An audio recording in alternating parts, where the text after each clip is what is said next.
Hello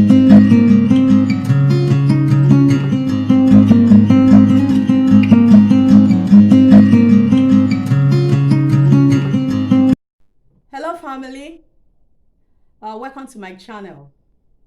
Good morning, good afternoon, good evening, depending on your geographical area. Thank you for visiting my channel again once more. Thank you, I appreciate your love, but I appreciate your support. I want to use the opportunity to wish you and your family, you and yours, Merry Christmas in advance. Yes, all over the place there are signs of Christmas. Here in Nigeria, the Harmattan season is coming. The environment is changing, and you can feel it in the air. There is in the air. You can feel it. A sign of Christmas. A lot of people have started shopping, buying, preparing for holiday, making arrangements. And I know one thing, that 2020, even though it started in a way that we never expected it with coronavirus and with the health challenge, but I know that 2020 will end on a good note for us. Honestly, 2020 is not permitted to end until it has delivered what it has got for you. Today, we're going to look at some questions and answers. It's going to be a question and answer session for today. I'm going to pick some, like 5 vital questions, and these questions I have handled them in some of the seminars and conferences I've been invited to. And today we'll be looking at them, and I'll be answering them to the best of my knowledge. All right, question 1. When is divorce an option? Yes, you say, when is divorce an option? Actually, in a Christian marriage, divorce is not an acceptable option. There was a time that the Pharisees came to tempt Jesus, and they were talking about divorce and the law of Moses. Actually, you can get that in Matthew 19 from verse 5 to 11, but from verse 5 to 6, Jesus answered and said that for this reason a man shall leave his family and cleave to his wife, and the two shall be one. And that whatever God has joined together, let no man put asunder. In other words, in the deep sense of it, even God himself doesn't want divorce, doesn't like it. He went further to say in Malachi 2, from verse 5 to 6, he said, I hate putting away. And the only acceptable reason that divorce was allowed in the Bible is in the case of infidelity, adultery. But I want to say today that even in a case of adultery, even when adultery is proven, maybe one of the parties in the marriage is guilty of it, and if the person is genuinely repentant, he or she can be forgiven, and the marriage can still go on. Honestly, there's nothing that one cannot forgive in marriage. Because one thing you should know is that divorce is traumatizing. It's one of the most traumatizing experiences one can ever go through in life. In fact, it's equated to death, because actually divorce is the death of a relationship. But in a physical death, in comparison, in a physical death, there's a closure. The person that is gone, that is late, you don't see the person anymore. But in the case of divorce, you keep seeing the person. In fact, the person keep resurrecting. The more you see the person, the more the experience, the more what happened keep resurrecting. It's as if you're never free from it. Honestly. And it makes it so traumatizing. And it's so traumatizing and so painful when it goes viral and goes public. It can damage your image. It can damage all you have built for. It can, in fact, it is financially traumatizing, it's physically traumatizing, it's mentally traumatizing, even health-wise. So honestly, it's not really an option.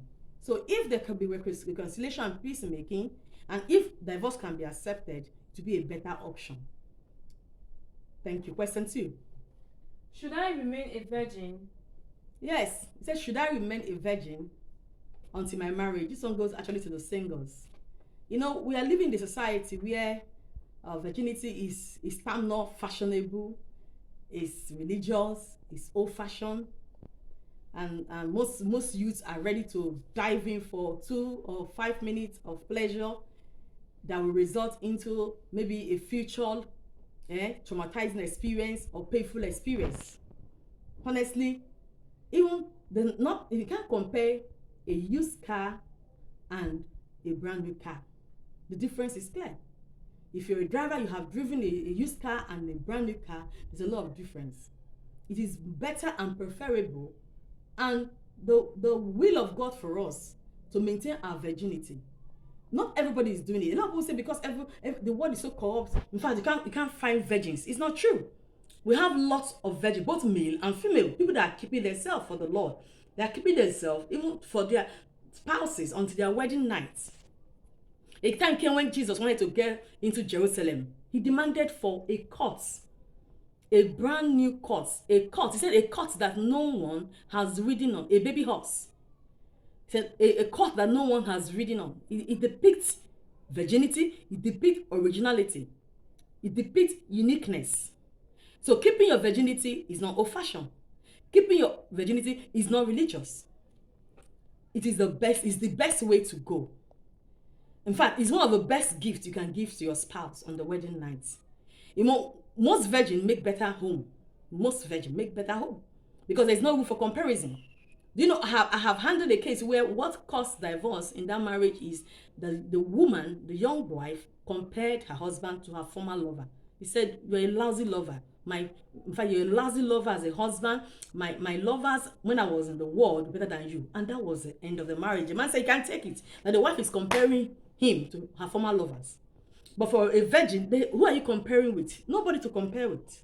It's only that your husband or your wife that you have experience with, and both of you experience the act of love, everything about it together. So believe in me, to keep yourself as a virgin is the best way to go. You are free from sexually transmitted diseases. Some infertility cases we are handling today stem from, involving in free sex, unprotected sex, premarital sex. So it is best, and it's the best way to go to keep your virginity, to avoid all the traumas that come from some of these sexual transmitted diseases and unwanted pregnancies. Thank you. Question 3. How about marrying only to discover after the wedding that one's husband is impotent? Wow, this is a serious one. You know what I tell people when they come for counseling, and maybe 2 persons are about to go into marriage, and I ask them, how much of this person do you know? I ask the young man, how much of this young woman do you know? I ask the young woman, how much of this young man do you know? In marriage, even from the point of courtship, engagement, there should be openness, transparency. If there's any issue that will rock the marriage, any issue that will affect somebody saying, yes, I want to marry you, or saying, no, I don't want to marry you, it should be made open. There's no point in hiding it. Because when it comes out in the open later on after marriage, it can rock the marriage. Impotency is a serious issue. If your man is impotent, you are supposed to tell the young lady, and she will decide to say, yes, I want to consider you, believing God that you're going to wait on the Lord in prayer, believing that God can intervene. Because you not telling the lady, in fact, in law, is enough to annoy the marriage. In fact, there's no marriage. When a man, deceitfully lead a woman on, they get married, and on the wedding night, only for to discover that the man is totally impotent, is enough for the marriage to be disannulled. In fact, there's no marriage. Yes, there's no marriage. Because marriage should be consumed. It should be consumed sexually. So if the man knows very well, he has full detail of his health situation, health challenge, and still went ahead and deceived the young woman, if possible, in fact, deceived the marriage counselors in the church, in fact, it's like there's no marriage.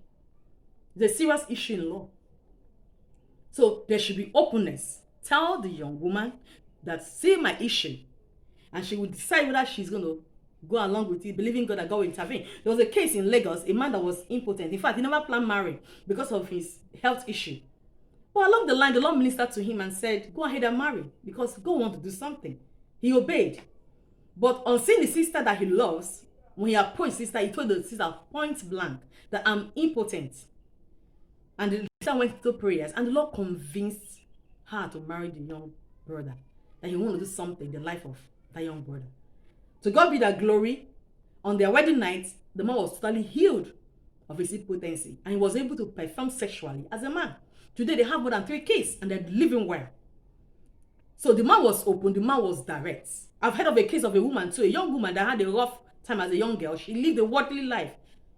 And along the line, she had a bad abortion that terminated her womb and her chances of having issue. And a lot of people kept coming for her. And she told the young man that she loved and said, I am, in fact, I'm barren. I can't have children. See my experience. And the man said, I love you. I'm not marrying you because of children. I love you. That's why I'm marrying you. And the man went ahead, despite the fact that the woman confessed to him that she has issue when she had abortion when she was in the world. The young Christian went ahead and married the young lady, and God opened her womb and repaired all the damages. And today they have like 5 children. These are people that I know, real life situation. So it's not just the area, only the area of impotency. If you know anything, any information, vital information, health challenge, secrets, or anything at all that you need to let the person you want to marry know before marriage, you let the person know. Like for example, you had a child when you were a teenager, or you were once married. All these things should be let in the open. Don't hide it. There's no secrecy in marriage. Your marriage is as good as how open the marriage is. Thank you. The next question. Is infertility a reason to quit the marriage? Yes. He said, is infertility a reason to quit the marriage? The answer is capital no. One of the main reasons for marriage is companionship. The Bible said God looked at Adam and saw that Adam was alone. For every animal, they had their opposites. Made them male and female. But for Adam, there was no companion. And based on that, not based on children, and the Lord brought Eve. And she was a good companion. So children basically is not the reason for marriage. So infertility should not be a reason for you to live in marriage. Whether on the side of the man or on the side of the woman. Okay, there's no 100% guarantee that the next marriage you're getting into, you will have children. And most of the times, infertility is a short challenge. Sometimes in the long run, God intervenes and there's breakthrough. All you have to do is to wait on the Lord. Wait on the Lord. Why we wait on the Lord? Serve Him. So many women have served the Lord in the children department, and while they were doing that, God opened their womb. I have numerous cases to that. But before you resign yourself to that, you're waiting on the Lord, do some health tests. Do some investigation. Go for tests. Because most of the times, most infertility among the men stems from low sperm count. Why so many infertility from the women stems from hormonal imbalance? A simple test you can do, and all those things will be solved. Before you say, maybe I'm waiting on the Lord. I've seen a lady that she had a protracted long wait for children, and she never knew that she was having infection. Infection was just the problem. And when she went for a test and they described the infection, it took like a year for the infection to clear from her system. And the moment it cleared, she was able to take in. And today she's a mother of children. She's singing a love song. So infertility is not the reason for you to say no to your marriage or for you to end your marriage. God can intervene. And children is not the basic reason for marriage. The basic reason for marriage is companionship. Don't forget that. Okay, last question. Should I still remain in the marriage when my life is being threatened? Wow. It says, should I still remain in a marriage when my life is being threatened? This is talking about abusive marriage. In as much as I said earlier that no marriage is so bad that it cannot be saved. But there's usually exception to the rule in law. If you're a law student or you did principle of law in school, there's what they call exception to the rule. Maybe in every decided case, there usually is an exception to the rule. So there's an exception. When a marriage is becoming abusive, emotionally abusive, physically abusive, mentally abusive, believe me, you can't remain there. It's better you are alive to tell your story than to be a dead person and you can't tell your story. I don't say you divorce. You can temporarily separate from that situation.